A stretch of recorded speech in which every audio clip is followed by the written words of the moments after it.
This is the Measure GS Oversight, Resident Oversight Committee meeting for Santa Monica, California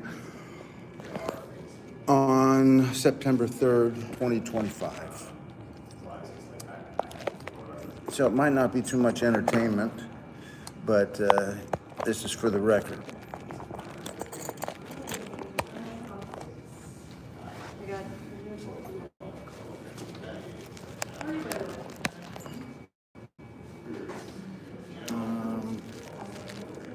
T helped me figure out. I'm going to try to get as much of the picture as I can, but that's not going to be too great.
There's definitely a lot of training.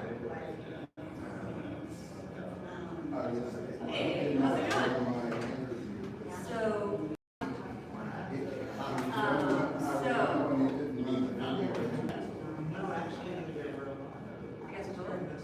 We don't because technically the meeting started with these things. No. What I meant was, you have reason to believe that. Oh.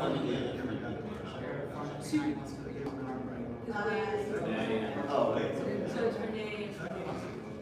So what we can do is we can't actually have a meeting. Doesn't mean we can't take a public or a formal action, but we can still do the presentation and just not provide direction and take formal votes on any of the other items. Let me ask you a question. But, does it make sense to have a presentation on four of us, or does it make more sense to have a presentation on council? Hopefully the two people here are council.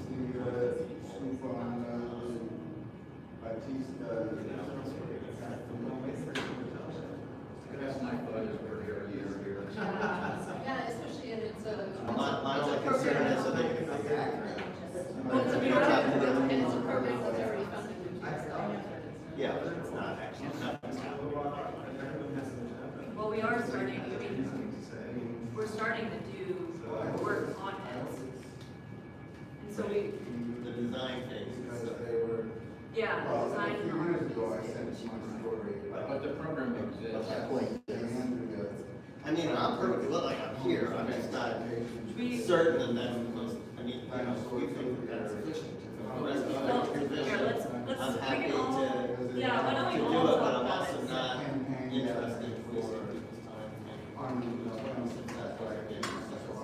and unless there's something operational that we're really gonna do for the next 35 days. First of all, I'm asking, listen, I'm not dictating here, I'm raising this question. Wait, we need your counsel. see, we're supposed to have 11. Because then what I'm gonna say was the other piece. So if one of us doesn't show up, we can't have a meeting.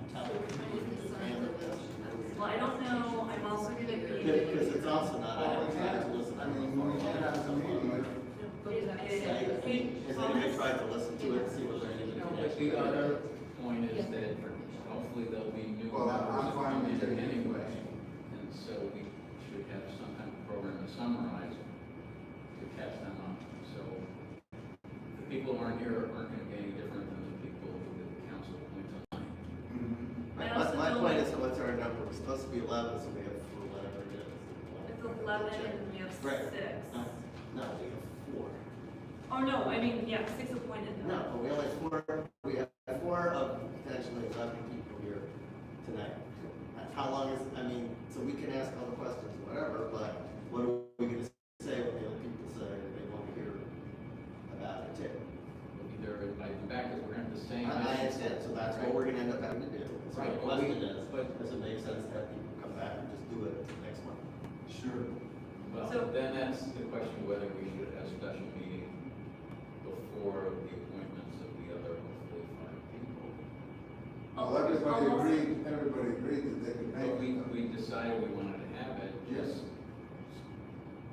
My recollection is we couldn't do it on a regular day because the room wasn't available, and then we started looking for dates afterwards, we couldn't find anything. If you wanted a date afterwards and then someone made the persuasive argument to you, who knows whether the council's actually. That's true, I forgot that argument. That is persuasive, they may not do it. Found that a persuasive Okay, look, argument. I'll defer to whatever you guys want, I'm just throwing it out there. How long is the presentation? Do we? I mean, I would certainly be very interested in the Yes. questions, but Is it's it- not useful. Maybe 20 minutes? Wow, well, of course. Maybe a little longer on questions? Are we going to be able to ask questions since we don't have a? Yeah, at the end, there just won't be any. Right, we're just not gonna do possibility for- anything, but. We're not gonna do anything. Adding We're action. probably meeting into the information. Yeah, and then I also don't know if this makes a difference too, but my understanding is that there's only 1 or 2 new applications for the committee.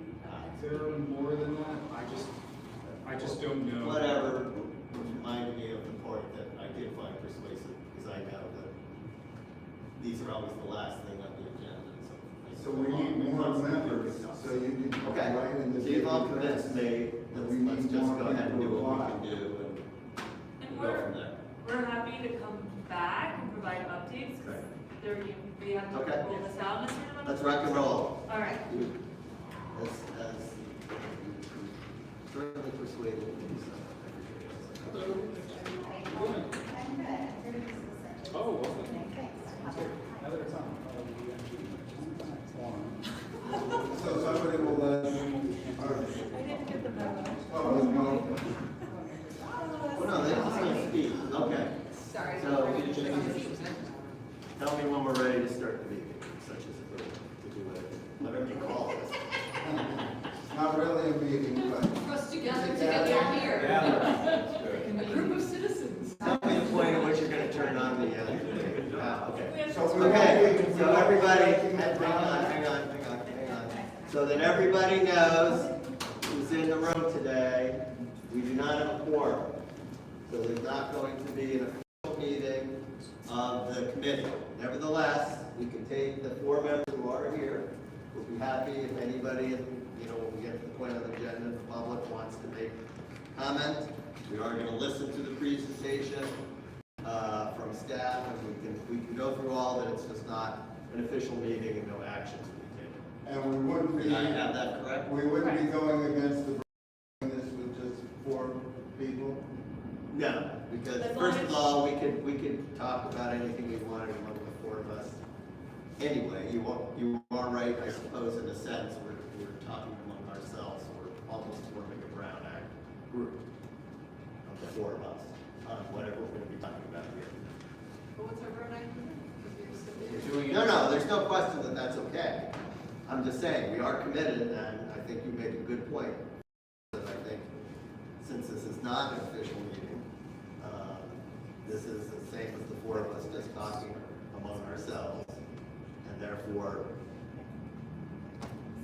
if it was something that we, that was specifically that came up here, we could talk to one other person without being that. Right. And I'm recording. In any event, I'm perfectly comfortable with proceeding that way if everybody else is. That's right. Okay? All right. If I may just take roll call just to have a record. Sure. Roll call. Go ahead. All right, Member Buchanan, absent. Member Jeever Prakash, absent. Member Kelley. Here. Member Wessel. Here. Vice Chair Anderson. Here. Chair Solon. Here. Okay, so that confirms we do not have a quorum. Nevertheless, we're gonna go to item number 1, which is the public addressing those of us who are here on any matter that is not on the agenda. We have 3 members of the public here. Any of them wish to speak? Okay. We'll move on then to 2, which is public input, agenda items under special agenda items, consent calendar only. Actually, before we go there, let me ask a clarifying question. When we were planning this meeting, we talked about what would be the point at which would be appropriate for people who are on the committee to make comments about things that aren't on the agenda. Which point is that? Yes, so Thomas checked into the city clerk's office, so I have. So there is a section that we can add to the agenda called member discussion. That is not on this agenda, but we can certainly add it in. It's usually used for city council meetings. And then at the end, there's future agenda planning. And when you bring up, is there anything anybody would like to add to the agenda? Any member can speak, and then the chair and the vice chair can decide if that's an agenda item that's warranted for the next meeting. Obviously tonight, since we aren't in an official meeting, we can just do what we want, whether it was agendized or not agendized, because we're just talking among the 4 of us. Correct. Yes? Yeah, as long as we're not taking action. Right.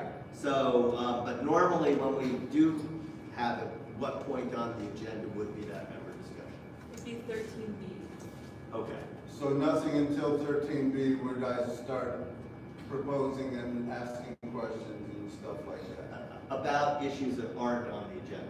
So for example, to be fully transparent here, the question came up, for example, if you wanted to raise issues about some aspect of homelessness, for example, that wasn't covered on a specific agenda, what would be the right point in the agenda?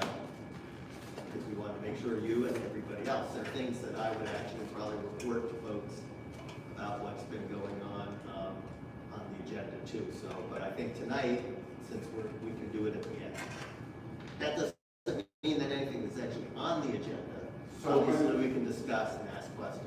So when 13B comes up, you'll say, this is 13B, we can talk about all the things you want to talk about. Exactly. But But for that isn't on the tonight, agenda. because we don't have quorum, Yeah. it'll only. Okay. Well, after this presentation, we can then discuss whatever we want to move forward, and members of the public who wish to listen. So, okay. Hearing nobody who wants to speak about from the public who wants to speak about the special agenda items, the consent calendar, etc.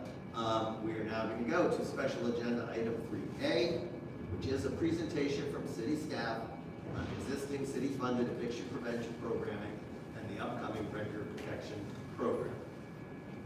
So I'll let you guys take it away. Thank you.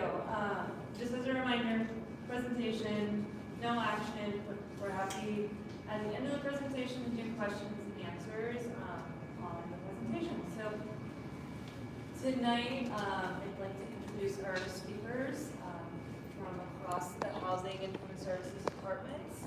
For those that don't quite know myself, my name is Natalie Merlinich. I'm the housing manager and oversee the housing division. I'll let our team introduce themselves. Hi, everyone. Happy to join your gathering this evening. I am Natasha Kingswood. I am the manager of the Human Services Division. It's nice to be here. Hi everyone, my name is T. Martin. I'm one of the senior analysts in our homelessness prevention and intervention division. I currently work on the city's existing contracts with Lawful for Right Council, and I'm a part of a team that's helping with the rollout of the production. And then also, I won't be presenting tonight, but I'm here supporting the team. My name is Alex. I'm the new manager for the homeless prevention and intervention team here in the city. I'm about a month in, learning about all the incredible work that this team is doing and excited to contribute. So thank you. Okay, great, thank you. Okay, yeah, I'll jump in. Let me know.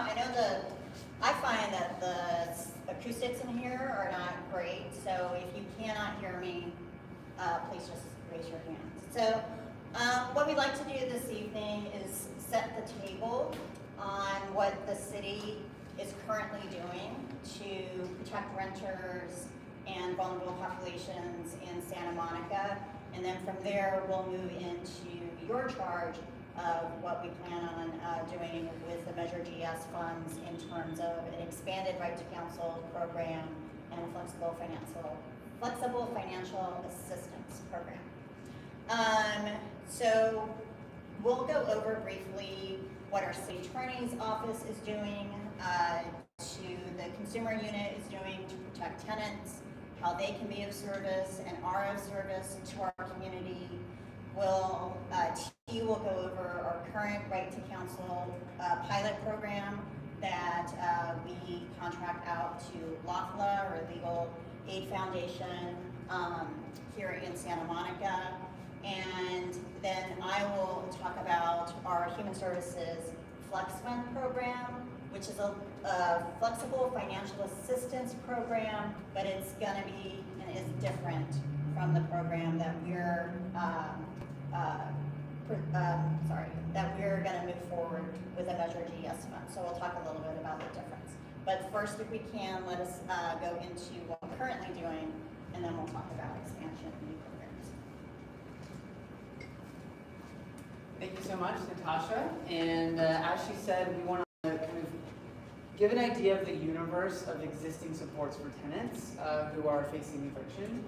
And while the city attorney's office is not our department, they are a really integral part of the supports here and will be really integral to the effectiveness of the renters protection program as well. So we are not the city attorney's office, but we have met with them and wanted to provide this overview of their services that are relevant.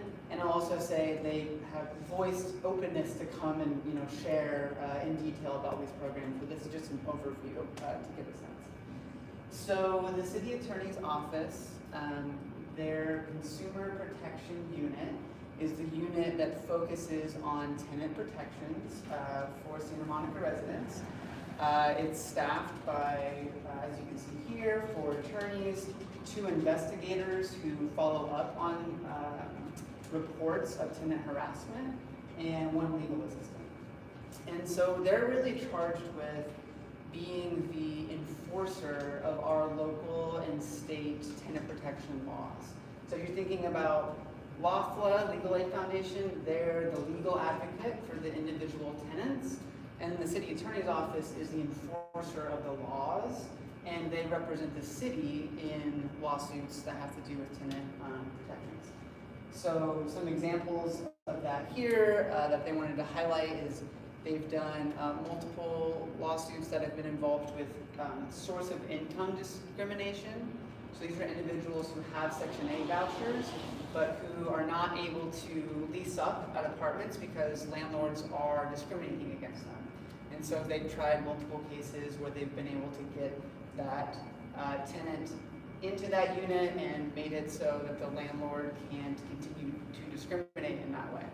So that's like one example of the kind of cases that CAO works, and they're often working in partnership with legal aid. So it's not uncommon are represented by LAFLA that the CAO finds out about, and then they end up doing a case against that landlord. So in addition to those cases, the CAO office also does education to tenants and landlords. They do an annual fair housing symposium and a tenant education forum also annually.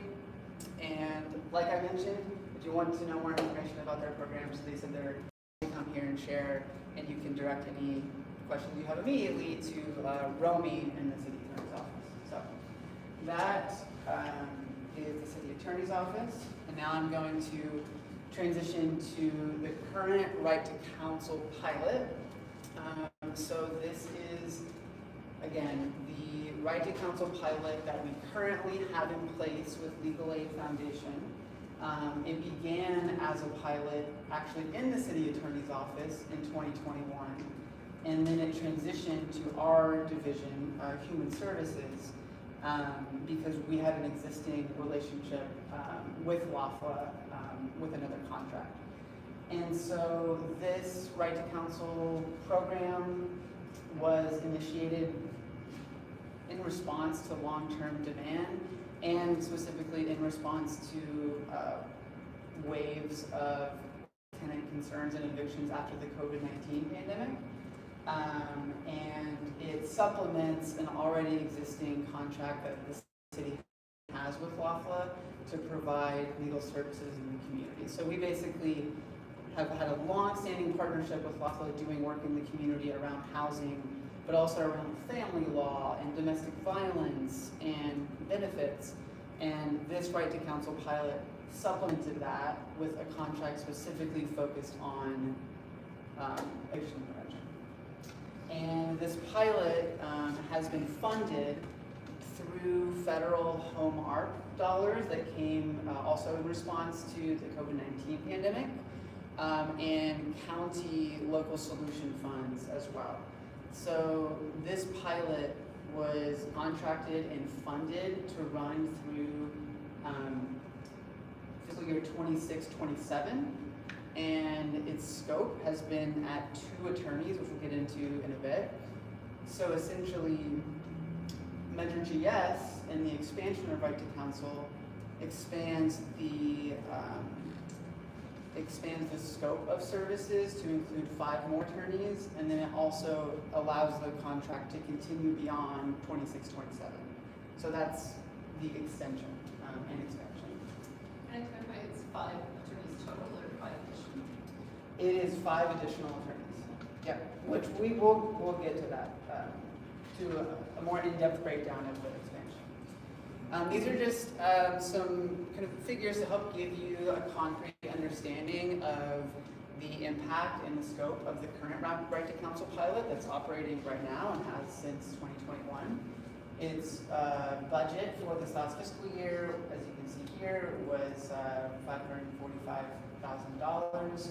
It's staffed with 2 attorneys, 2 paralegals, and 1 case manager, which I'll just highlight. The case management services are really indispensable. You know, some folks might come to LAFLA and they might not be fully at the eviction stage yet, but the case manager is a really indispensable service that helps them avoid that happening in the first place.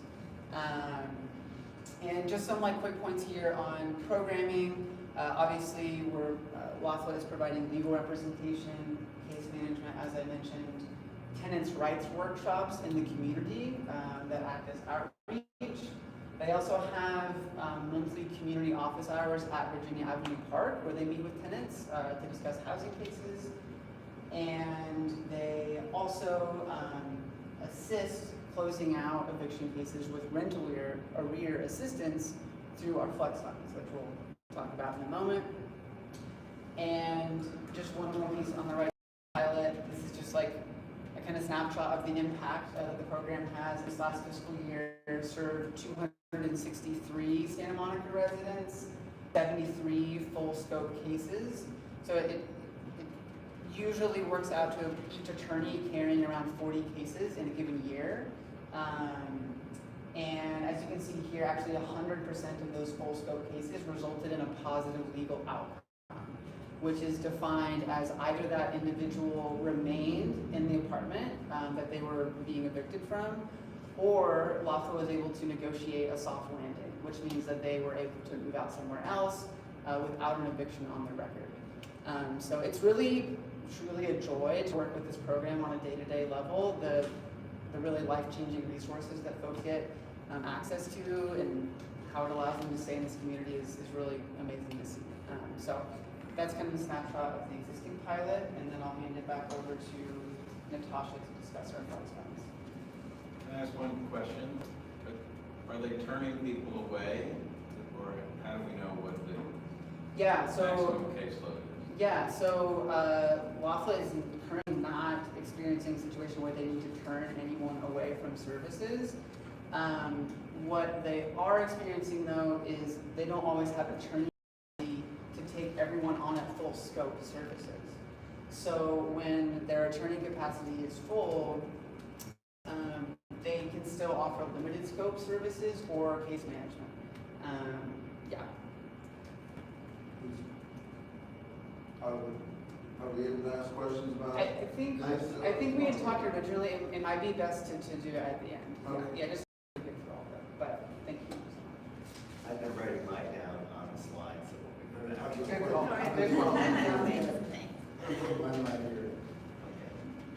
So many of you probably know that we operate as a city a human services grants program. This is a program that we have had for almost 40 years now.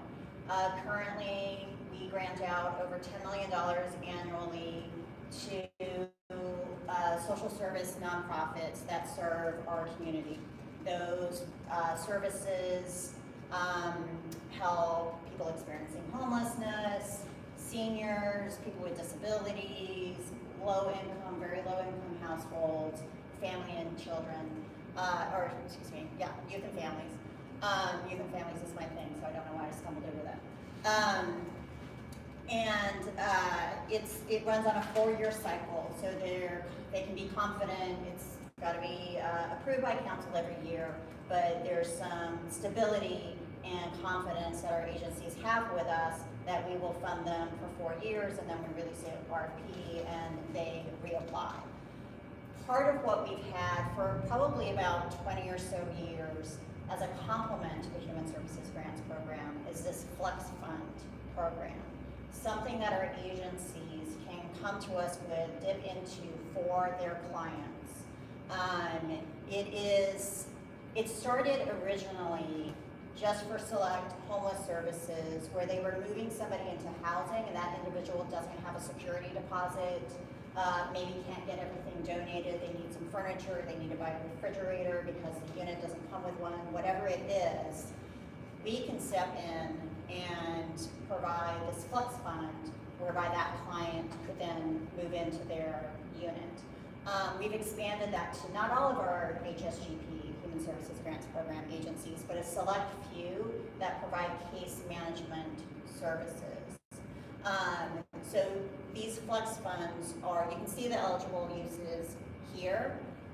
The flex funds, the way that it operates is an agency will be working closely with their client, with their household, providing case management, which to us is not, some of our agencies provide a service, some provide case management, which is really where they're creating a whole holistic care plan for this individual. That includes multiple services that they're connecting them to, behavioral health services, maybe it's food subsidies, helping them understand what benefits they're eligible for. It's really comprehensive, and they're working again with some of the highest acuity, most vulnerable clients that we have.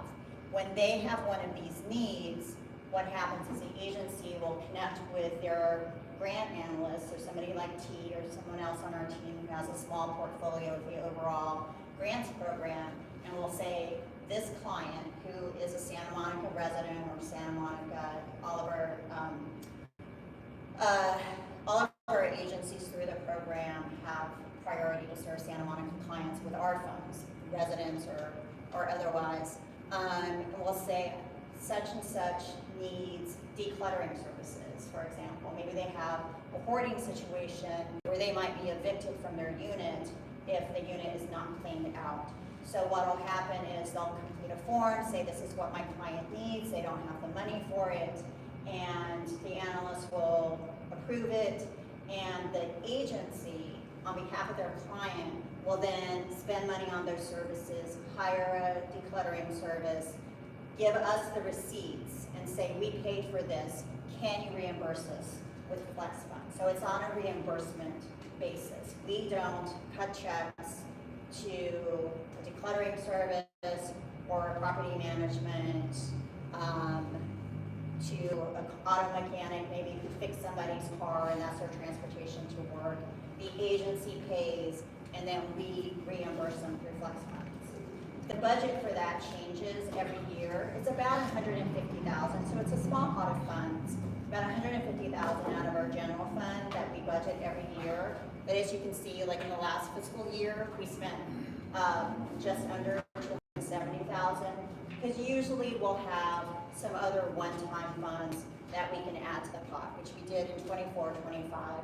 we had some department savings that we were able to put into our flex fund program. The average amount is just under $3,000.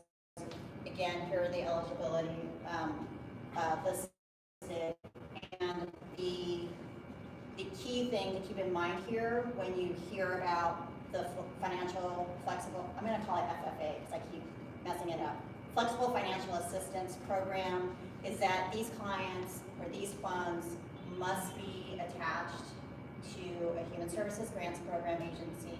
They must have a care plan. They must be involved in case management. It's a one-time, it's not an ongoing subsidy or assistance. And again, it's based on reimbursement where the agency will pay and then we reimburse them from through these funds. And I think that is all I have for that. So I'll hand it over to Natalie, who will talk about present and future. So, thank you to T and Natasha for just providing an overview of the city's existing eviction prevention programs. So now I'm going to provide an overview on the upcoming renter protection programs, which includes the expansion to the Right to Counsel program and FFA. Sorry, That's I got okay. a team's message. So first, with the renters protection programs, at the March 11th council meeting, council approved the expansion of the Right to Counsel program as well as also the new FFA program. These recommendations were based off of a report that was conducted by Fetterman Dunn. The report was based off of evaluations of local data, insights from key stakeholders, research into other program models. Previously, the report was provided to the committee, so I'm not going to be spending too much time on the details of the reports. But at this meeting, staff committed to rolling out these programs within 12 to 18 months. So the 12 months from that meeting would be in March of 2026. And this was anticipating that the expansion of the Right to Counsel program would occur in the shorter time frame, while the new FFA program would require more time just due to the complexities of the new program and identifying a qualified partner or partners. So for the expanded Right to Counsel program, which is the first program of the new expanded programs, this will be for tenants who are facing unlawful detainers by and would be assisted by this expanded Right to Counsel program, which involves 3 key services for this expansion. The first one will be community outreach. This will require large-scale community outreach to educate Santa Monica renters, landlords, as well as also organizations in the community about this program. And also tied to that is service number 2, which is tenant right education, which will be diversifying the various methods of providing education on tenant rights. And then lastly is legal services. As T spoke to, legal services, not only full scope services, but also limited scope services as well. The new program is the Flexible Financial Assistance Program, also known as the FFA program. This also has 3 key services. So first is preventative for households that are at high risk of homelessness, and this is prior to getting an eviction or unlawful detainer. And this is a comprehensive set of flexible financial assistance programs. It could be an emergency. Okay, this is not. There we go. Apologies. So there's 3 ranges of assistance could be provided to participants. First is a one-time emergency funds up to $5,000. This is where a tenant needs short emergency funds that the service provider would be able to provide. The second type of service is shallow assistance. This would be up to $10,000 in total per household. This is shallow assistance is longer term for a long time, but smaller monthly payments. An example of where a household might need shallow assistance is if there was a change in income or rent increase or other things that require just a smaller monthly payments in order to avoid eviction.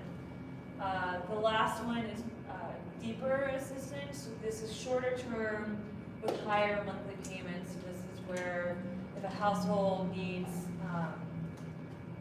like a job loss and needs some shorter term but more deeper for our assistance in order to meet their monthly rental payments during that time of job seeking or other items, that is where this type of assistance would come into. Key service number 2 is the eviction prevention financial assistance. So this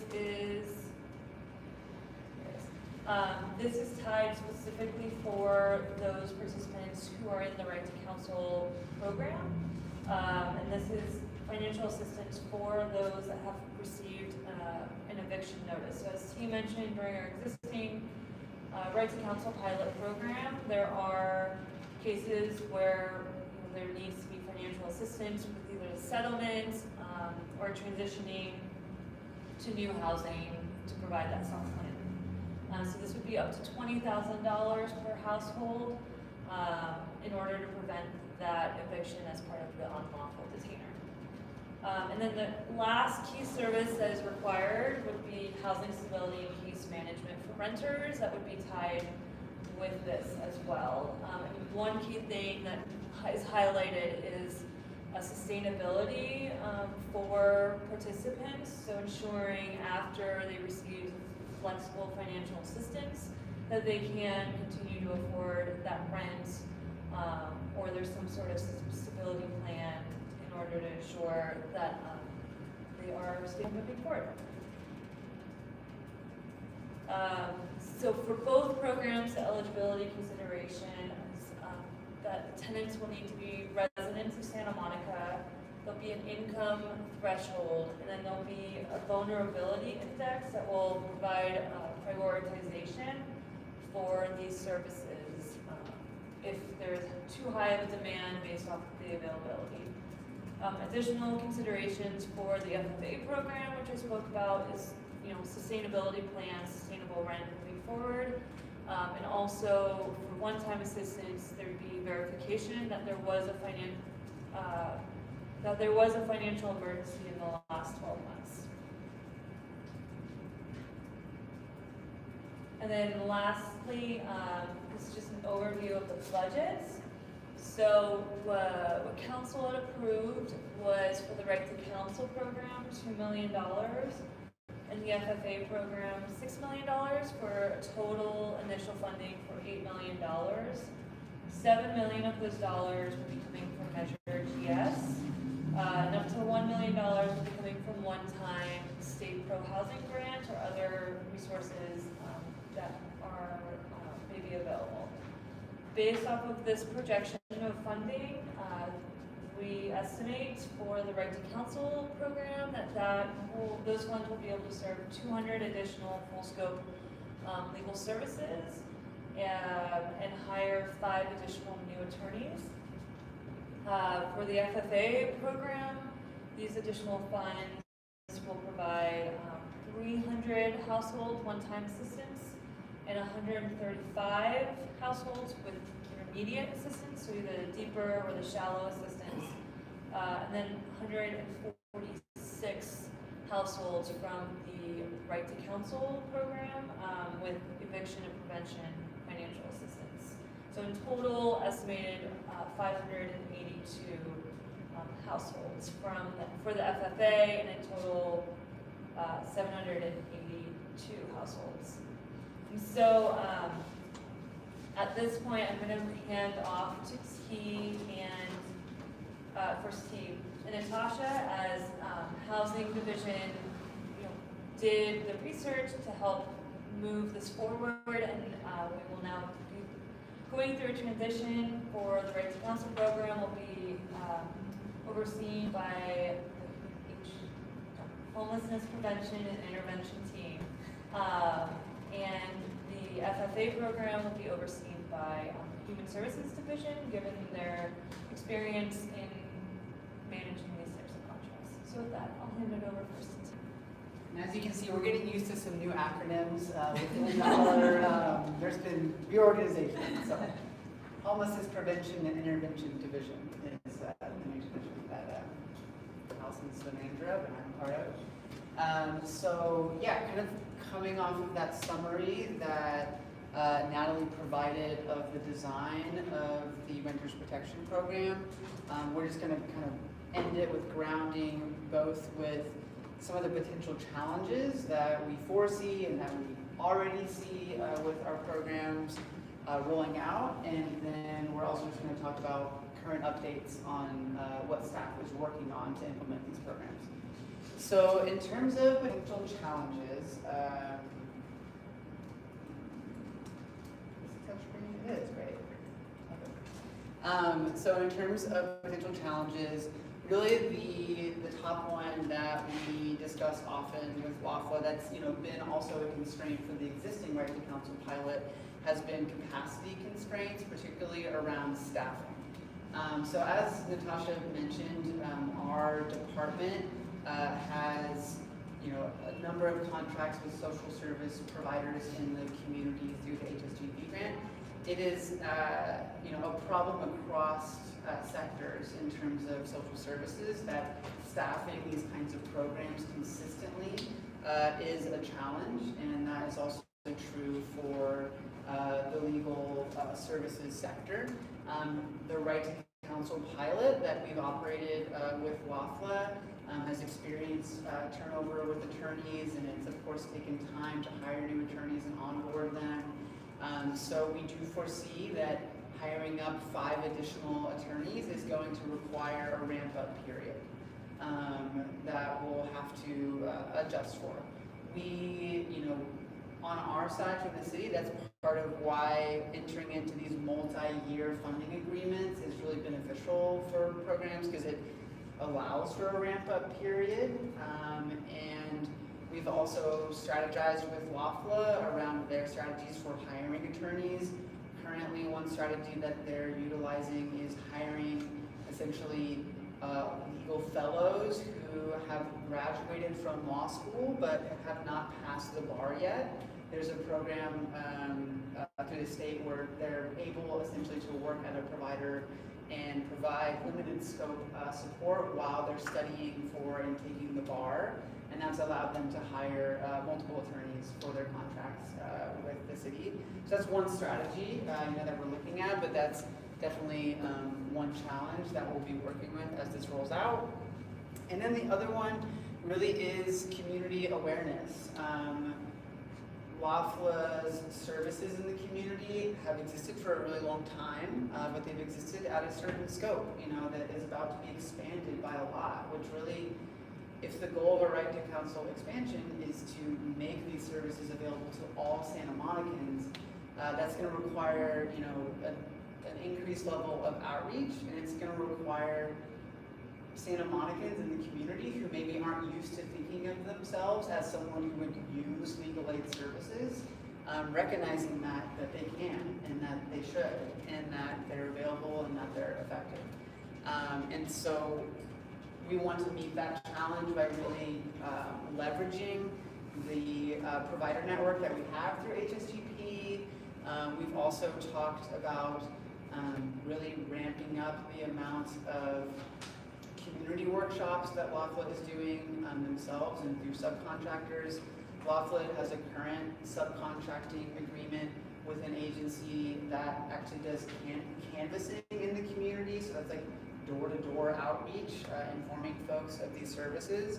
So in this program design implementation phase that we're in, this is one of the areas we're having the most conversations around in terms of how can we creatively ensure that as many Santa Monicans as possible know these services exist and know that they are for them. And I think it's also a great area of input and feedback, you know, from this committee that we would love to hear from. So those are kind of two of the potential challenges that we're working with that we foresee.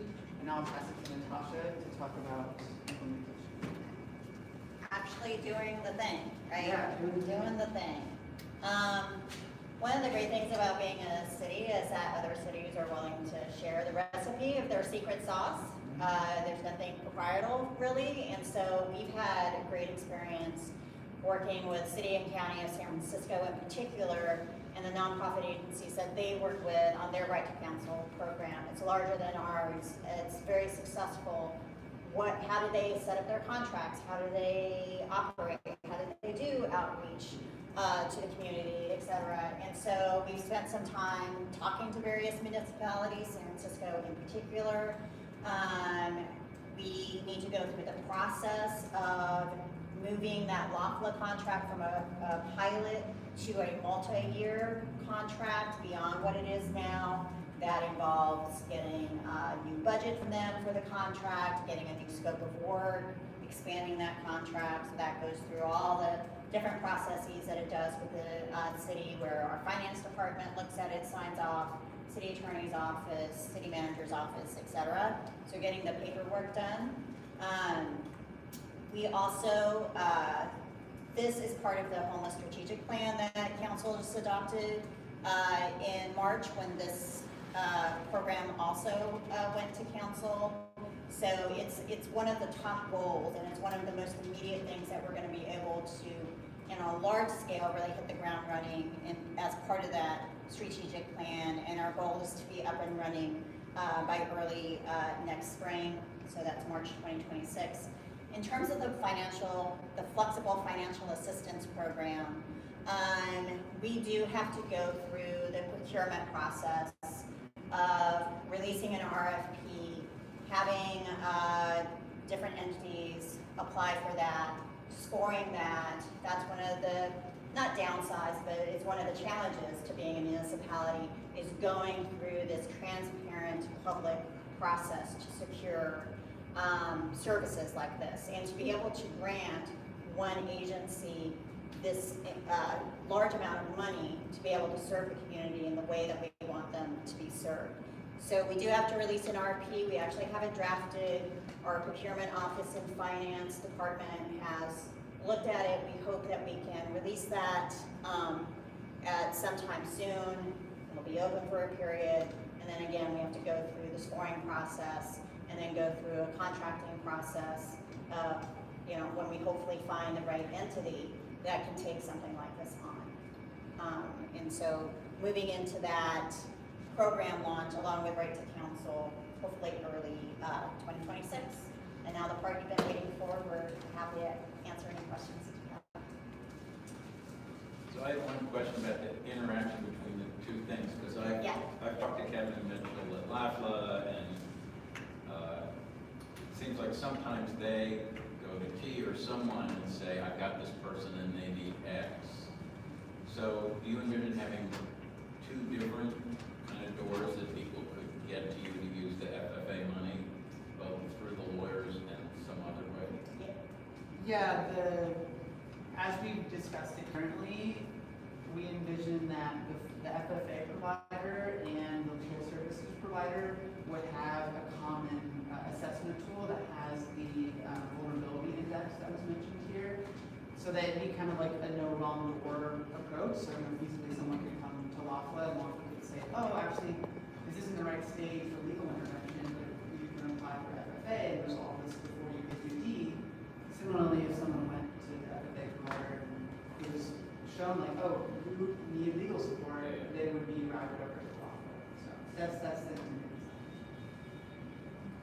That's a follow-up question to Bruce's. So individuals could come, as you envision it, that individuals could come to the city for FFA assistance. It's not like everybody would have to come through some other agency.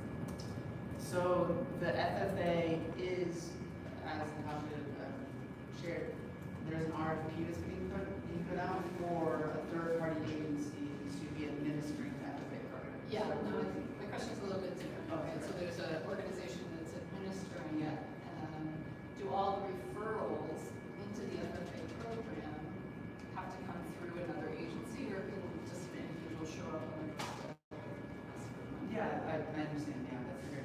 Yeah, it is intended that individuals will be able to directly refer themselves into that program. We will definitely be utilizing our provider network, to make sure that they're referring folks in there. But yeah, it wouldn't be like our current Flex Fund program where you need to be enrolled with another agency to access the funds. That's really like the biggest difference in a lot of ways between like our current Flex Funds and what this would represent. Because individuals in the community wouldn't need a agency connection to a provider. So Which these, is exciting. so these people that go to the housing authority here, they could just go in and get signed up for some of these programs right there, or do they have to go through another service? We'd have a way, an entity, maybe there's, stationed out at Virginia Avenue Park, or maybe they rotate around, or wherever their physical entity is, if they happen to have a Santa Monica office, there would be a place for them to go. Housing authority office is not that place. They would be redirected to wherever it is, like people are redirected now. But yes, it'd be, I got this, you could go to the front desk at City Hall and say, I need this, and they would direct you to whoever that operator is that we have yet to identify. So this is a city organization, or this is contracted out? No, it's like- contracted out. And just your experience on the, I guess it was 1 year, $267,000, about $2,500 a person. Like, is that the tip of the iceberg in terms of need? And what is it that, can you generalize as to where the money goes? How much is it for moving? How much is it for back rent? Oh boy, it is a tip of the iceberg. One of the things that we're experiencing now is that folks will call us and say, I have back rent that I need to pay. And because our current program goes through our agencies and goes through the case management process, we don't have a way we have some workarounds, but it's harder for us to assist them. That's a great thing about the FFA program is now we've got a place where you're just behind 3 months. Maybe you got sick and you have an hourly wage and you just couldn't work, but you're going to be solid if somebody can pay your 3 months. That's what we'll be able to do now. The need, I would say it's probably around rental assistance.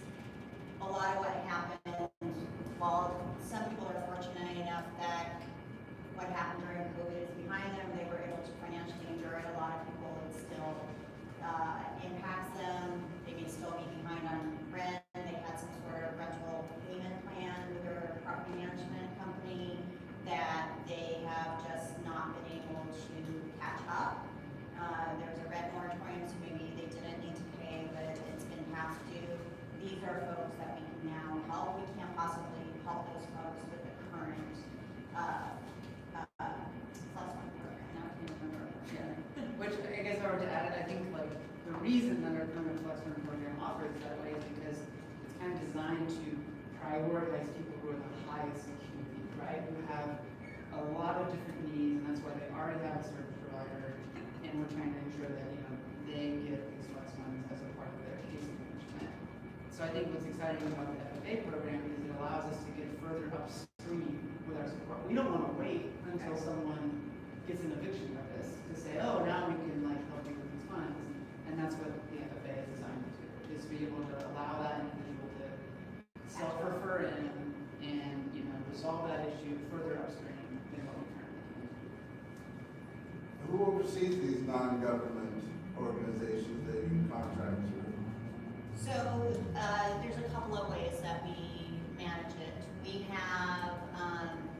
We manage it in terms of we have a contract with them. They provide reports to us that it's a programmatic. Who are they serving? What kind of people? The demographics of who they're serving. Are they meeting their outcomes? And we also get fiscal reports from them, so we can see where their expenses are going. We have their G&L statement, etc. We get that twice a year from pretty much every contract we have, but certainly with our current HSGP grantee agencies.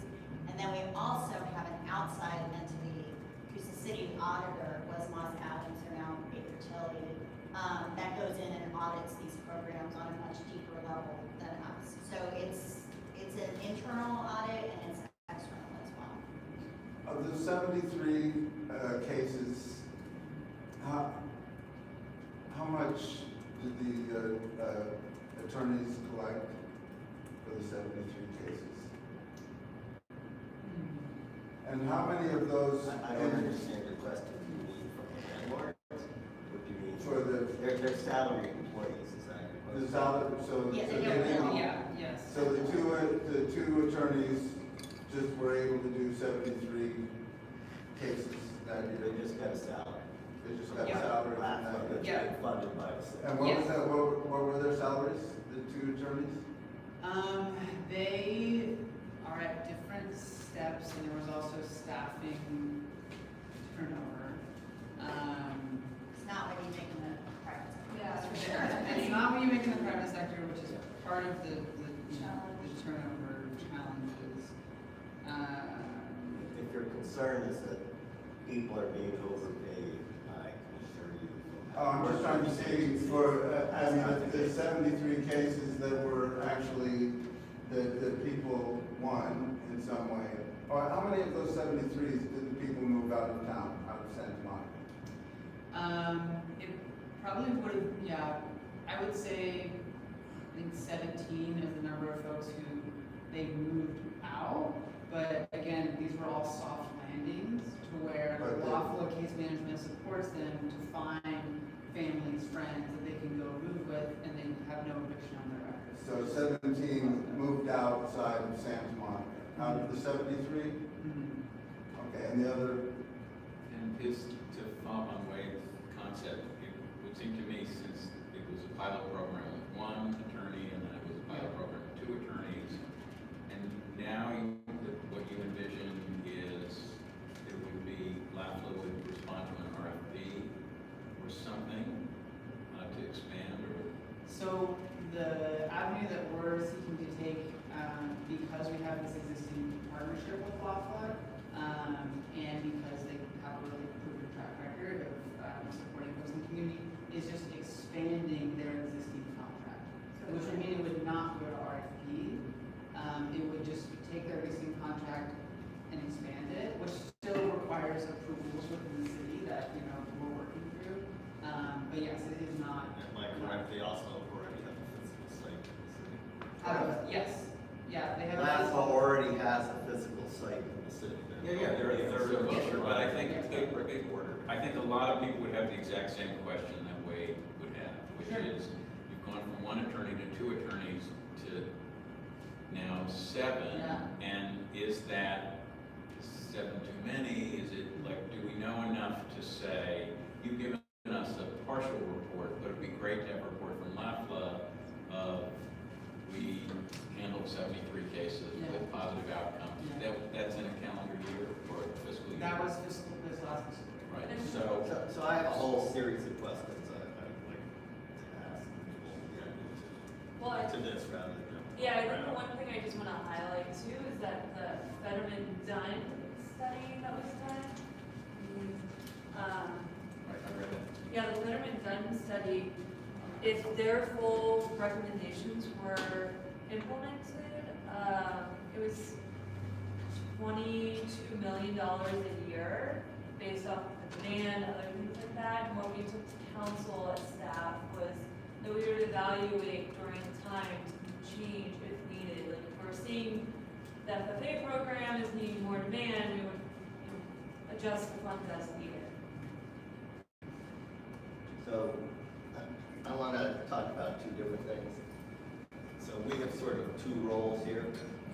One of the things that was in Measure GS was that this money isn't replacing existing program funding, so I want to go through these things to the extent you can answer that. Eventually we'll need it formally that what we've been historically spending is still going to be spent so that everything we're doing is incremental. That's one of our jobs, is to make sure that the money is actually spent according to the measure. And the other job, which going on, there's only one criteria in the statute that is called out, but the one thing that we have to do is cost effectiveness, which is ways that's success and all of that.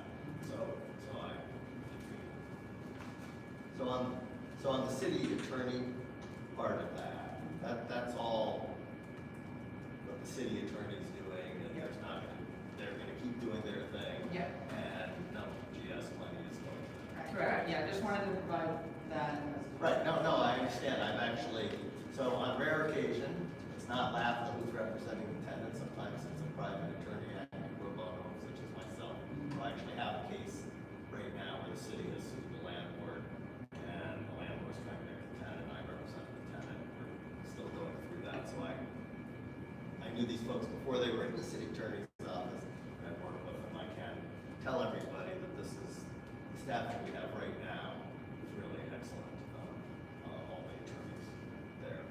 So, now on the pilot program, so this funding that we have, this is one-time funding, this home art and the WSC money, in other words, is that money going away after 26, 27?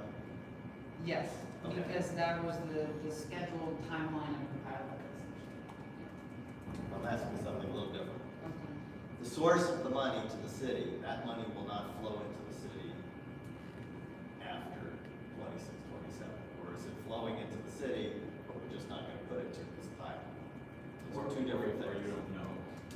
So Yeah, the- and I'm raising these questions, not that you necessarily Yeah. answer tonight. Yeah. I want you to understand, Yeah. you said you Yeah, want yeah. feedback, what it is that we're gonna want to know to do that. Because there's a difference if it's, you know, if we get, I'm just hypothetically here, the city gets $1 million every year in home funds, right?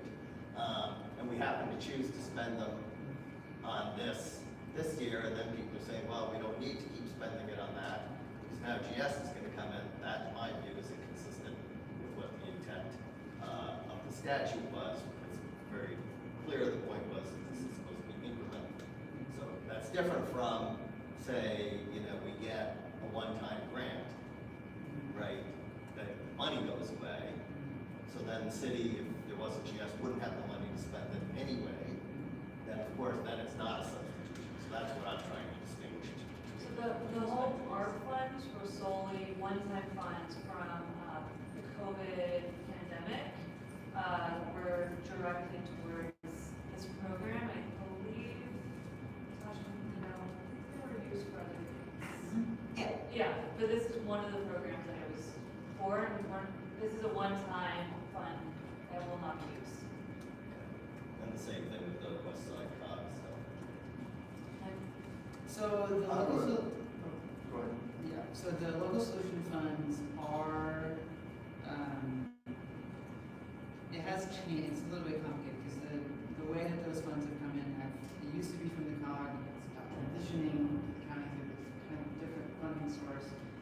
But there is an allocation that the city receives for those. It's also different though, so previously it was the measure.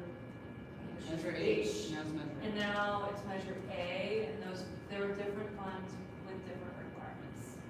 Yeah, so essentially the new requirements that Measure A has does not map on to this right to counsel pilot in the same way that Measure H did. if that makes sense. So, Yes, I understand. yeah. But they have the same name. Mhm. Yeah, makes it easy. But the source of funds. So if we didn't have GS, the funding sources that we have would no longer be available. Yeah. Period. So the program would die. Correct.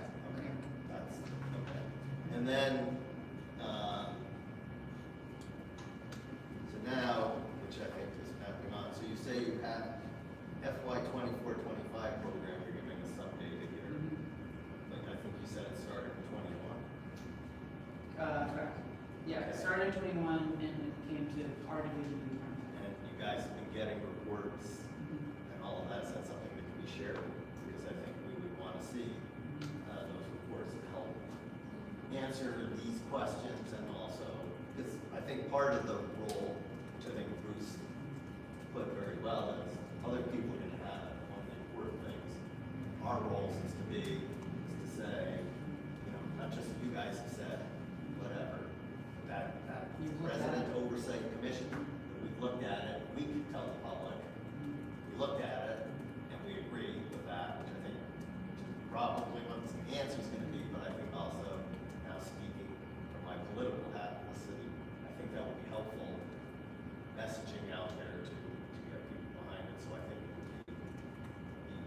helpful to see what kind of reporting there is.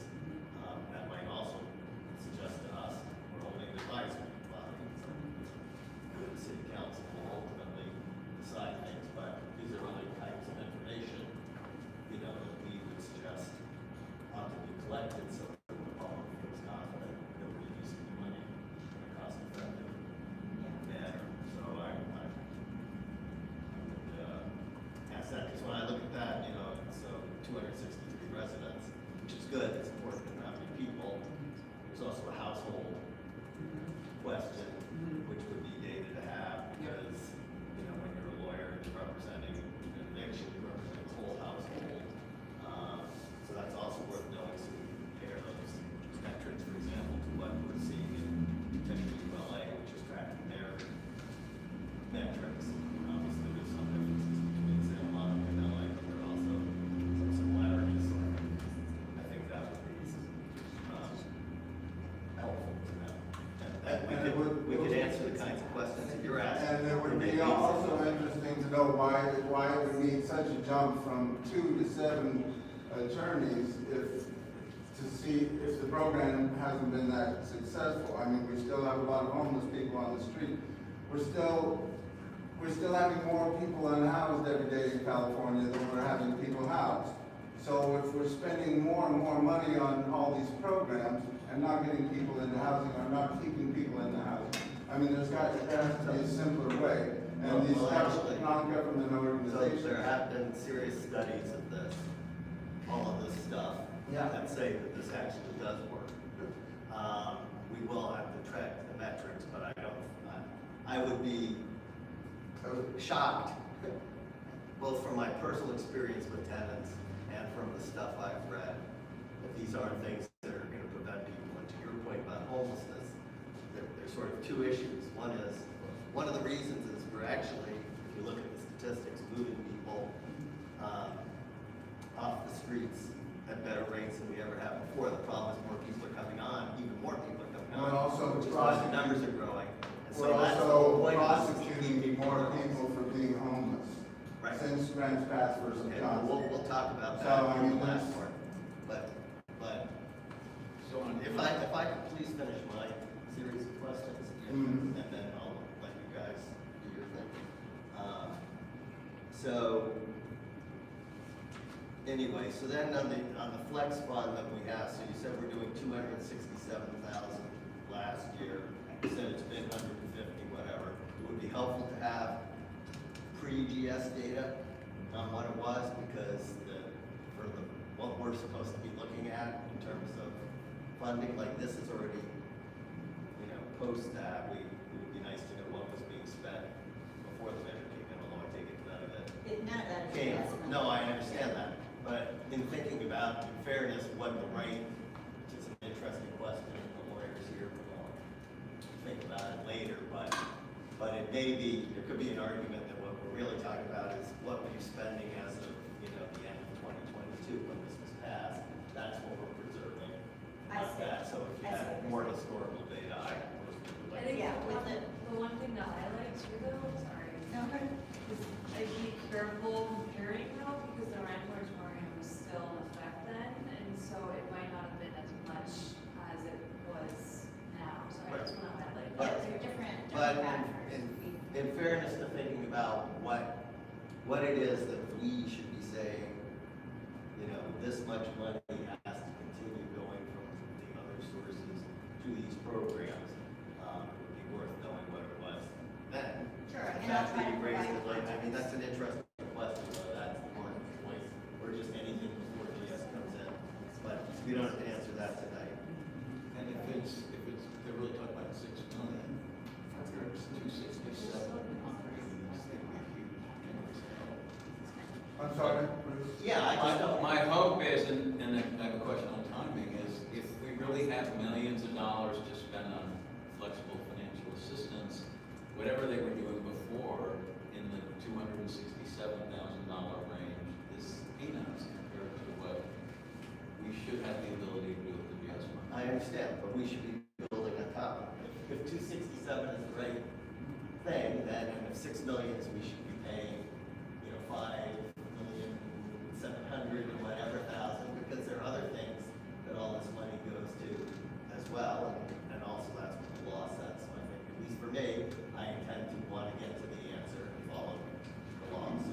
couple other questions. Can I give a piece of context, I just think it might be helpful, so,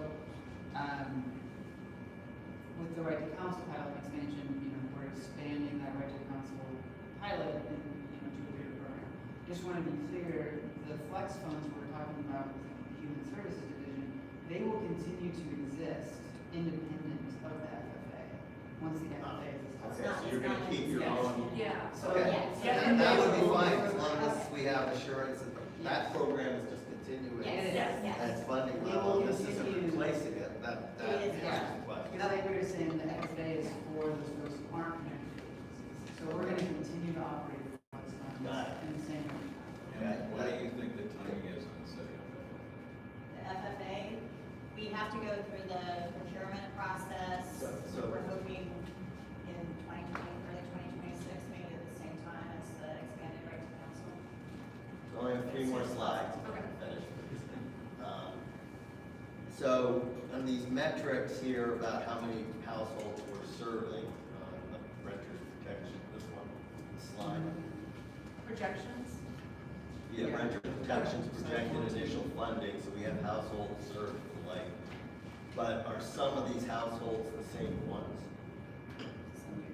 So these In are. other words, are some people going to be getting full scope legal services and also, eviction, financial, so that, or are these incremental households, if you understand what I'm saying?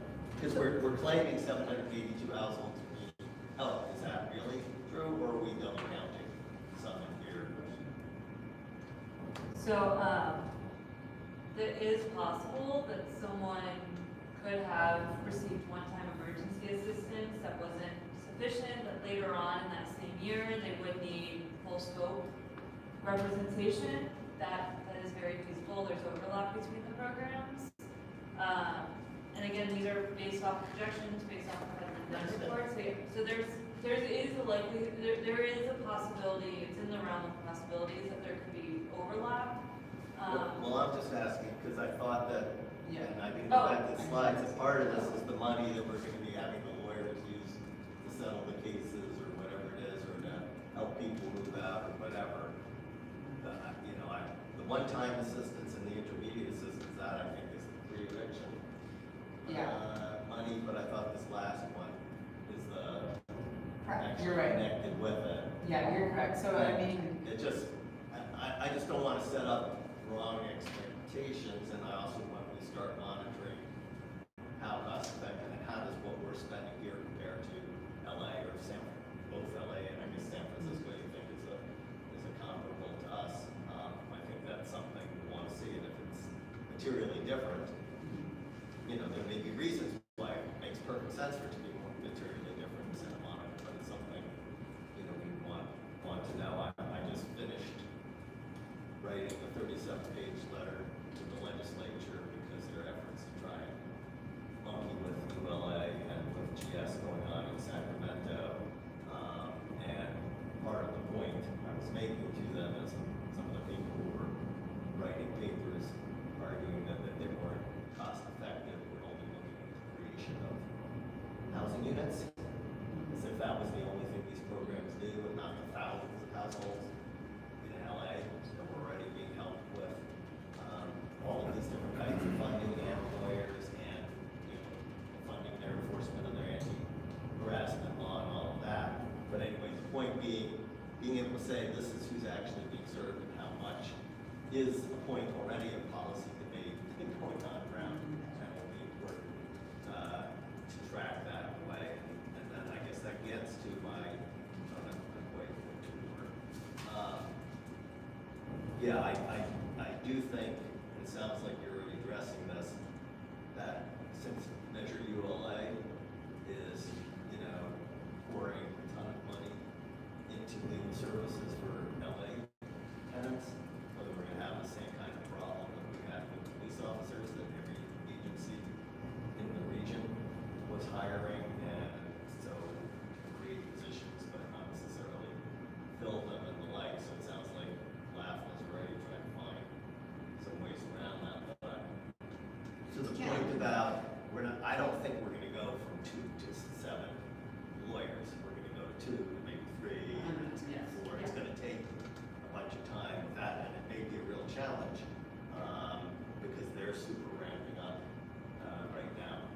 too. And, you know, while for certain things, you know, maybe for a lot, maybe it's true for these players too, I don't know, working in the city is whatever, but since it's so expensive to live here, Yes. that could make it less desirable for people to be, you know, working here as opposed to working for organizations that ULA is funding, so. That is a challenge. That's a challenge with all of our agencies. But it sounds like you're doing that, and it sounds like you're already talking about door to door, because I know they're doing that with the organizations I'm representing pro bono, because there's a challenge right now to the constitutionality of rent control, but anyway, so my client, which is Sage, they're doing this door to door stuff in LA, whatever, so I do think that that's good, and I will say, you know, one of the things people should notice, everybody here, is that for the right to counsel part of GS, it can go up to moderate. So there is a wide swath of people who probably would never think, to your point with that, and I think it will both be important to educate them, but I also think it's going to be important to people feeling good about this program, because I can tell you that I've had discussions my political life with people in the city. It's like, well, what are you doing, you know, who feel like, oh, you're only doing for the people, you know, who are in the most difficult situation. This is something that we're doing for a very wide swath of the city, and I think that is important to getting that message out as well, so that they do it, keep them in the city, but also, even if they don't use it, it's going to maintain the support that this is something that we want to do. So. What do you think about the people that haven't passed the bar yet being involved? Yeah, I'll want to understand what that means, but the fact of the matter is, for there are lots of different things. Like, well, I don't want to hold up. Oh no, I think that. Well, I only have one more question. Oh, you want to do? hear? I'll tell an amusing story after. Then we'll go to that about what my daughter did when she worked in the LAFA summer program with the law students, and she was just graduating high school, so there's no story about that. But in any event, my last thing was exactly that. How are we going to, which I think you answered, which is how we're going to monitor, you know, costs and benefits here and all of that. And I guess, again, I don't know if we're overstepping, you know, or whatever. I think it might be useful if you could share before it goes out, the draft RFP for this, minimum for a subcommittee, whatever, but you have, aside from people in general, you have a number of lawyers here, including at least one who's worked very closely with these organizations, but also, so there may be something we could benefit there, although we're talking about the police and all those folks who came from that role, I'm sure it's good, but in terms of making sure we're putting in there to collect the information that we sort of represent the community, and how we like to represent them. I mean, this is sort of a mix of the different people who live in this community, and so making sure we're doing something that we can then report out to the community, and have the data and whatever. Again, I think it's important not just to be successful or to not be successful and to change things, but also to give the people of Santa Monica, you know, comfort that people are really looking at this, and doing it. I think ultimately that will, while there's some pain in the butt of having to do that, ultimately I think it's going to make all of your lives actually easier. And I think I can say this. Amy can tell me if I'm wrong, but I know she's not going to. You know, this can be a tough community at times for a lot of things with folks here. So having a resident oversight committee that can say, can go to neighborhood organizations, can go and say to people, you know, we've actually looked at this and whatever. I think will ultimately make everything work. And that's, sorry, to clarify, specifically the right to counsel expansion, did you want to? Or the RFP. I think any of them, quite frankly. Okay. The RFP will be for the FFA.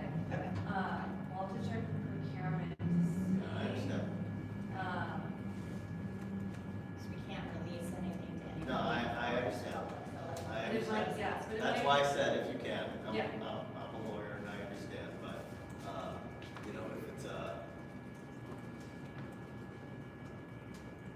if it's a non-legal but a bureaucratic issue, let me know and I could probably talk to Oliver, about it and see what he thinks about our arguments for why it would be a wise idea. So, It might also be a Brown Act two violation, so we might, like, Whatever, maybe it's strategically, it's like a Yeah. subcommittee, we can share with that group or something. So Now, can I- maybe with certain. Can I Now say I'm big, glad you guys. big picture conceptual question in terms of GS has this March year. So we know how much money came in the first 12 months. And then when in March of 25, the council said, okay, to you guys, this is what we want to do. And then you said, well, we can do this over 12 to 18 months. But the money hasn't gone out the door yet. So you're talking about setting something up that might, where you'd actually be spending the money at some point in 26. And does the council have to say okay to that before you do it, or was what they did in March enough? What they did in March allocated the funds towards it, and if you recall in the first meeting, I can recall what the first meeting was allocated towards these programs was just the first year of funding that was received. Right, but you guys can, without going back to the council, you can set up both of these programs, or we have to go back for their permissions? We will have to go back for the FFA, for the personal financial, for them to, approve awarding the contract for the university. But they've But already most likely allocated. you'll have to consent. It should be on the consent calendar and hopefully they have questions or anything, if at all. But they've already allocated the funds through that March date, it would be more in the award of the contract, that they would be, So, do we have any say in any of it, really? Well, yes, we should, and they should, it may not, if we've already, if we're more educated than they are maybe on certain things, then having us say that we're informed about what you guys are doing could help. But we're also way behind where we could have been if we had done this, if they had done it March the year before, because we're now, the first year was 28 million, you sent 10 to the schools, there was 18 left over. They looked at that 18 in March. We know in the second year was 20 million, 10 went to the schools, so there was 10 million left over. They haven't even decided what to do with that 10 million. And now we're halfway through year 3, and I don't know what the numbers are, how much money's coming in this year. But I assume it's going to be somewhere between 20 and 28, minus 10, so it's either going to be another 10 to 18. But when they're 3 years under our belt, as to say, okay, we could say the committee on the 3rd anniversary of the effective dates, like, there's enough information to plan, not just piecemeal, but to say, long-term, you could do X, Y, or Z. yeah, I and don't know what that's, that looks like. yeah, that's definitely correct. I think the other thing, can't happen tonight because we're not in quorum, but in the past, procurement has said, and we'll have to double check, we do have a new procurement manager, that a representative, from a commission or committee could sit on the review panel for the RFP, so that's something that we can just confirm that's still standing, that, that would provide an opportunity for someone on this committee, again, can't be chosen tonight, because we don't have quorum, but at a future meeting could be provided. And to your point, that's definitely a recommendation that as a committee, you all can make to city council, to expand or fund these programs. Yeah, well, I mean, we're caught between, we want to spend the money, but we don't want to waste money. But I worry we're spending too much time worrying about little things, and none of the money's been spent, and there are people who need it. So going faster, in my view, is better than going slower. And I can just say from staff, like that's our goal too, because we're seeing, and Natasha and T have spoken to this, where we're getting inquiries from people who need assistance now, and we just don't have those tools to do it. So it might seem like a long time, but we're working continuously to make sure we're getting these programs out. Because it's a need that we definitely need today, not in a few months. Are you getting inquiries, I mean, from people who aren't going through the service providers, who can't be helped under the, like for example, to Bruce's point, put something, but let's say, we recommend to council that they take $1 million out of the GS fund and give it to you right now to use for flexible funding, and we'll, adjust whatever is that something, when you said we don't have the infrastructure for it, is it that we don't have the infrastructure to do this, but there are people who you could help, who are coming to you now that, in the way you're doing it, as a short-term fix, or is it that, we're only hooked into what comes to us from the agency, so that wouldn't do anything? Yeah. That's just an hypothetical example, but to Bruce's excellent point, It's a little of each, like even if we had $1 million now, would still be various agencies in our system, working with people that aren't currently their clients, and they don't necessarily have the capacity to handle that either. So we've been able to help people as much as we can, like with back rent through other, like WAFA has flex funds just for them that they can dip into. The need is that we don't have people showing up saying, I heard in March you've got this FFA program, where is it, can you help me? I don't think doing, you just said. I would say that has sort of the truth. Oh, okay. Okay, well, So there's no way to set up It's still an something through the infrastructure. city it's, without going through agencies? Nothing set up here in Santa Monica for us to put a couple $1 million in and say, if you're having trouble staying in your place, go here to the housing authority and make sure yeah, they help you. it sounds easy, right? No, You go I'm from not point saying A it sounds to easy, point I'm just B. saying there's no way to do it. It's difficult. We Okay. don't have, it takes Because infrastructure. these other organizations, I'll tell you from my own experience, and many of you know this, but the program that was set up to help the homeless on the Civic Center parking lot on May 14th, I think we met there. But I went through a caseworker who was with People Concerned there, and I gave all my documentation and everything, and I still haven't heard from this person, and I followed up with them, and I followed up with different places. And I don't know where the oversight is. So when you say you have oversight over these non-government organizations, where's the oversight? If I can't get People Concerned to follow up on a caseworker that I gave documentation to, if they can't do the oversight, if the housing authority, who can really oversee these different organizations? And that's what happened with the, as I understand it, the state government with the $24 billion for housing and the audits, and they couldn't find out where the money was. So Yeah, so it's unfortunately complicated in the sense that a TPC, for example, has multiple funding streams. We give them just a small portion of their entire operating budget. right. We can absolutely monitor what they do with our funding and monitor their outcomes.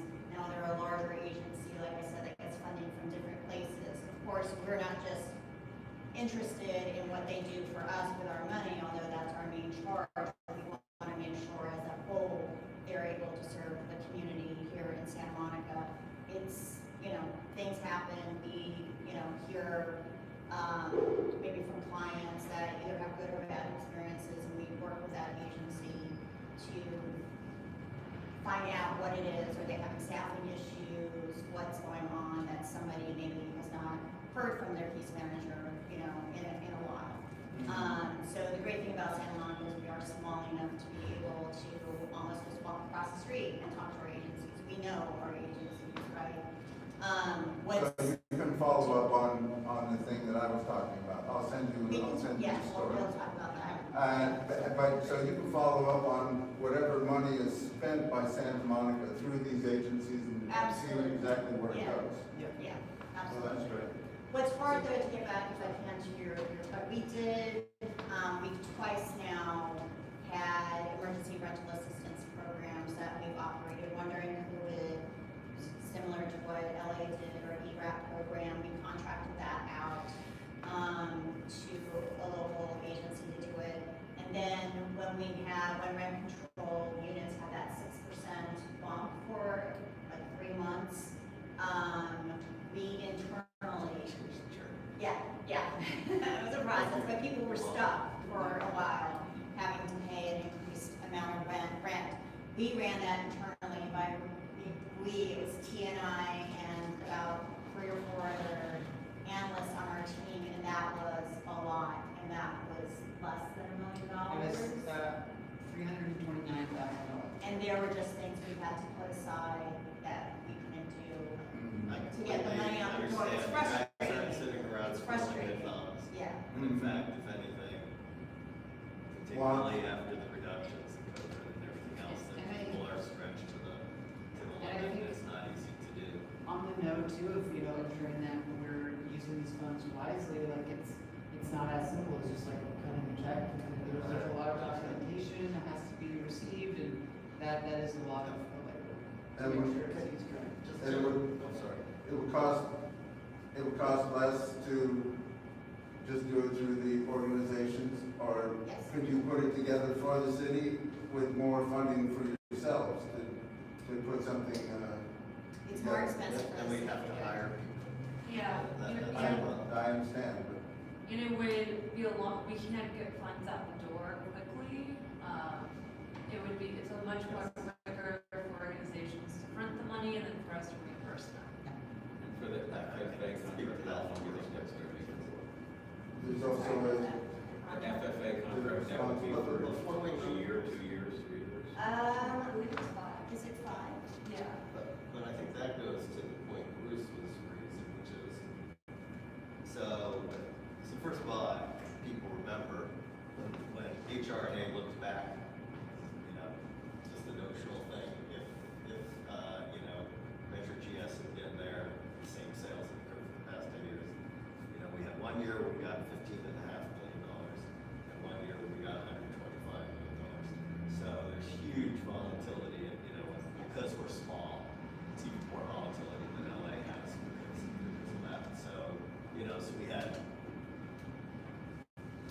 just using rough numbers, 20 million the first year, 10 million the next year, since we have no idea what's happening this year. You know, if you believe what was said in city council, 2030, we're gonna get $120 million of the sales in certain buildings, and we've now suddenly, you know, trying to get for, I'm not saying, but the point is very volatile.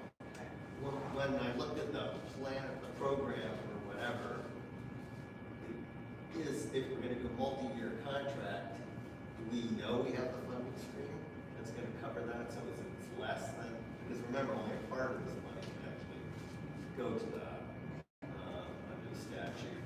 Because I didn't bring the other handout you gave us last time, but, that one, yeah, right, so we, I mean, and I told you what, remember, there's some Yeah, it's not accuracies here, but for basic argument's sake, right, you know, we're looking at, we have, you know, you're spending 7 out of the possible, you know, 7.9 billion the first year, but then the second year we only have, you know, 4.5, say, or something like that, so and it looked like they were, so is it gonna cut the flexible funding money down, to keep the lawyers in place, or what?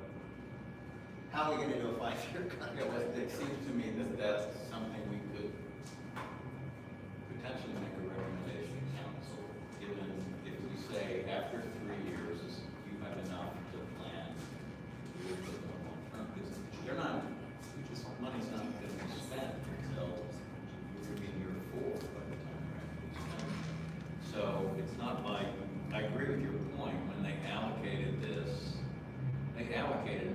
didn't say it's for only 1 year. It was just like from this bucket, we want to spend this on this, 6 million on this. That was the initial funding, so, yeah, so what was spoken to council was that it would be 7 million as initial funding for this contract.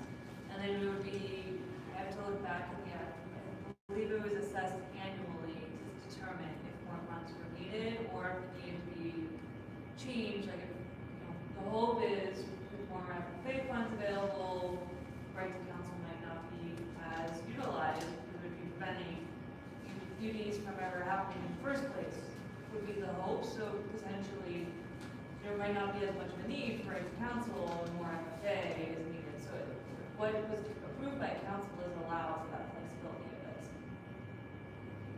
But I did, if I remembered, I thought this was, like, I mean, you know, whatever the organization was who did our study, this was like year one. Yes, so what staff took was, Betterment Done did the reports. They based their recommendation for, it was fully implemented based off of what they saw from the research. What would that look like? What staff took was understanding the city doesn't have that full amount of funding, a limited scope for council for their consideration, which is what they ultimately. I get that, because everything goes up to, I think, 18 billion at some point or whatever. My point is, do we know that we can put, that we actually have the funds for $7 million a year for the next 5 years or 3 years? So again, it's not $7 million a year, $7 million for the initial funding for the 7-year contract. So this is just for the, okay. I'm sorry, you said it again, you're saying it's a 7-year contract? No, 5-year contract. Did I confuse? Oh, I'm sorry. But it's for the entire life of the contract. For the entire life of the contract. Yeah, it's not an annual $7 million. That's It's just- hugely different. Okay. Yes. You just answered what I was worried about. Yeah, so this is the initial funding for that 5-year contract with the understanding annually staff will see, like, are we needing more, are we needing less, do we need to adjust the budget? There's that We think we flexibility. can get 5 attorneys a year at that price, including this funding. Yeah. Okay, great. Because I think actually that does make sense. Because even if it's 250, even with benefits and whatnot, per year. Okay, I got that. Well, you guys have been, sorry. I guess I'm just wondering if other people have asked all their questions or. I think I was. Yeah. I guess the one other question I have, I just wanted a clarification on the right to counsel, because Michael highlighted that, that we started the GS,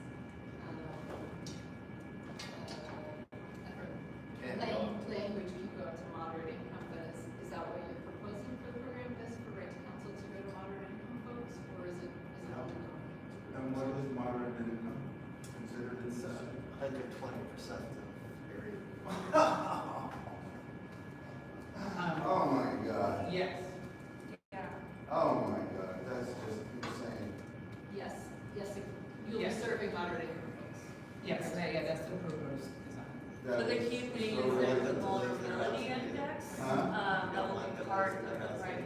Like, No, but they must have other ways if they're making that, if there is that income level. But you're prioritizing vulnerability. Correct. There's a vulnerability index will be part of it, that will prioritize, so, yeah. Yeah, Just wanna highlight. the intention is for this program to be staffed in a way to where it can meet the entirety of the community. And we want to have a vulnerability index in place to ensure if there are capacity and constraints that most vulnerable folks are prioritized. That's good. And that vulnerability index is part of what the conversations we've had with folks in the Bay Area. There's vulnerability tools that they've used that we're kind of drawing from to develop ourselves. Well, be careful what you wish for, and after 20 minutes is worth into whatever, so. I guess I'd I say, appreciate what you guys have done today. having talked to Kevin, I'm comfortable it's a good program, but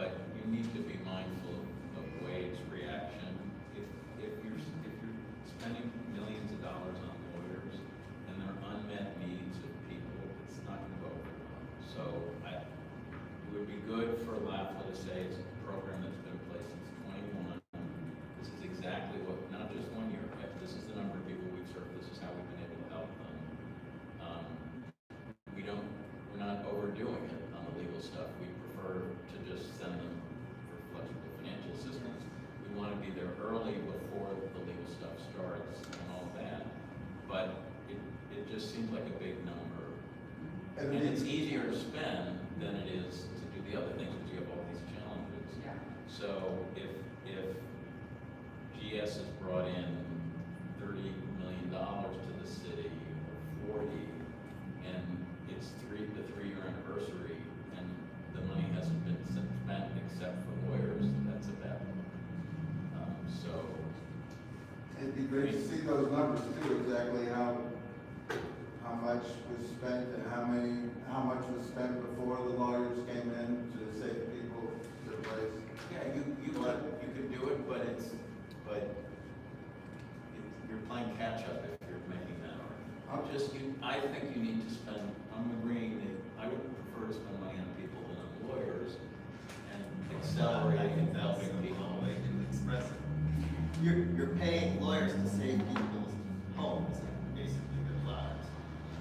Well, then they. So one of the things I think what you're saying is that I think we need to, once there's a program, go around the community and explain to people why this is being done and what the research is that shows this, why it's gonna save the city money on our services and things. So it's actually cost effective and get back money and other things and just a whole variety of things. But And where they could apply. you're not spending money on lawyers.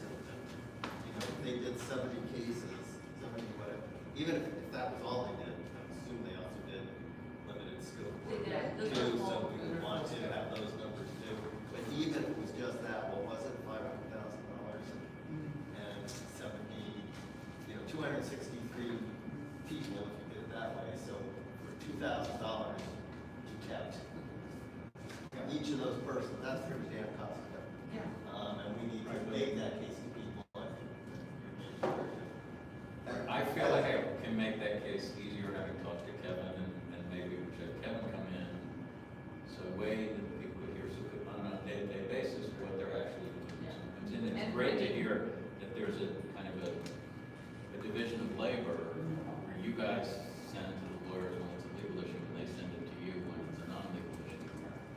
And proportionally, I mean, the amount of funds that are going to the FFA program is much more than what's going to right council. It's largely upstream. Exactly, which like represents, a relief in that kind of upstream support that hopefully will feel more straightforward to people, maybe feel more economically efficient if they have concerns, And as Amy mentioned a few times before, and I think you brought up tonight, some kind of program to let people know that these services are available before they're going to be having to go to court. A lot of different options to advertise to people and let them know in the community. And as we But I mentioned, think we Bruce makes a good point that we're gonna need our campaign related to PRs and public education campaign with it. And I think one of the things we as a commission ought to talk about is a role we can play in that. I mean, including would be helpful as all these things are like, and I understand what the issues are here, people who can help. I mean, I can see going to the 8 neighborhood groups and doing that, and talking about what it is, and also having someone talk about their story, about how their life was saved by this kind of stuff. I mean, so we ultimately, one in the trial court, now we're waiting for the appeal, the client that I'm serving, and let's see now what Kansas Avenue, whatever. So I do think you make a very good point that sort of eludes me in a sense because I've been so stable with this expanded that we really got to communicate that to people. And I think there are ways we can do that, and I think that should be part of what we do. But I'm also thinking we can actually go out. Anyway, thank you guys. Yeah, thank you very much. Thank you so much. Thank you for Yeah. everything you're doing. And we can definitely come back again when there is a full committee, give updates or other things. yeah. And The good particularly, news is with this thing, you'll know what to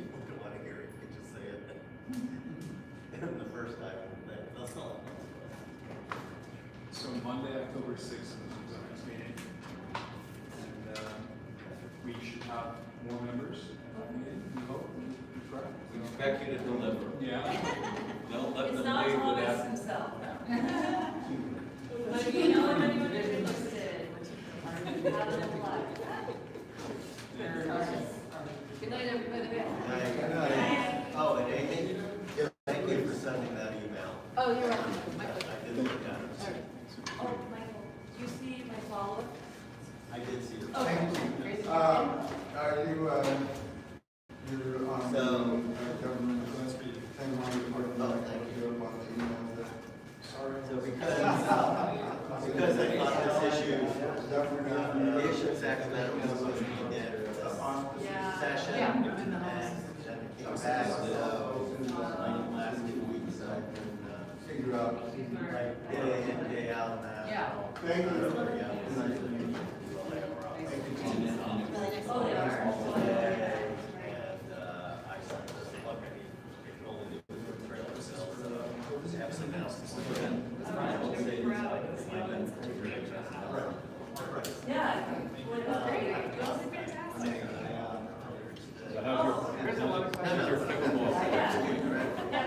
Oh yeah, the pickleball court's still there. It's still going. I'm thinking to do some pickleball for the poor. It would really. Homeless people don't need a front door, they need pickleball. How you been? Good. Huh? There's still all the leftover money that we didn't talk about for the housing. Still leftover money that, The other money that they're supposed to spend on housing, we haven't got there yet. well, yeah. Good to meet you. Tonight, Kevin said Bruce. Bruce, great. Kevin said nice things about you. Love that. Kevin's the best. Yeah, he's, it's serious work, and he's serious about it, but he also keeps it light, which is really